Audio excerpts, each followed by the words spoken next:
রাস্তায় কাদা ছিল, মানুষজন কোনো ভ্যান চলতো না, গাড়ি চলতো না। সেই সময় গাড়ি দিয়ে এই ঘোড়া দিয়ে গাড়ি বয়ে মানুষ লোক টানতো, বিয়ে টানতো, সোয়ারি টানতো।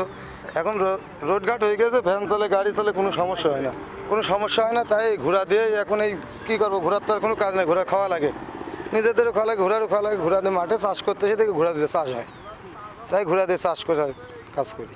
এই চাষ করে এখন ধরেন এই মই দেবো, বিঘে বইতে 200-300 করে টাকা দেবে, আবার এই বছরে যাই 40-50 মণ ধান পাবো। এভাবে আমারও খাওয়া চলবে, ওরও খাওয়া চলবে। ওই যখন কর্ম করার মতো ক্ষমতা থাকবে না, সেই সময় রোডে ছাড়িয়ে দেবো। রোডে ছাড়িয়ে দেওয়ার পরে যতদিন বাঁচবে আমরা টুকটাক করে খাই মরবে, যেখানে ইচ্ছা সেখানে যে ওর মতো মরে যাবে। ও যতদিন বেঁচে থাকবে আমরা রোডে খাই বেড়াবে। জি, এদের চাষ করলে অনেক ভালো চাষ হয়। আগে তো মানুষ গরু মহিষ আগে গরু মহিষ দিয়ে চাষ দিয়ে, এখন গরু দিয়ে দেয় না, এখন মহিষ আর ঘোড়া, মহিষ আর ঘোড়া দিয়ে চাষ হয়। ঘোড়ার এখনও অনেক চাহিদা। ঘোড়া যদি বিক্রি করতে চায় আমার এই ঘোড়া, তাও এখনও 70-80 হাজার টাকা বিক্রি হবে। গৃহস্থর আমার কাছে খুব আছে।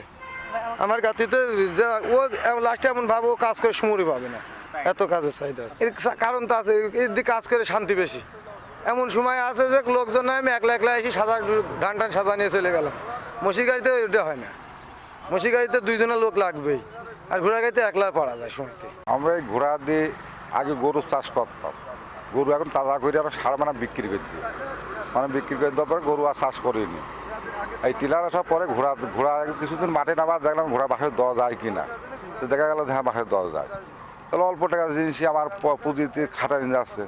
তো এই ঘোড়া চাষ এরা শুরু করার পরে দেখা যাচ্ছে ওদের একটা ঘোড়া থাকলে একটা ফ্যামিলি ভালোভাবে চলে যায়।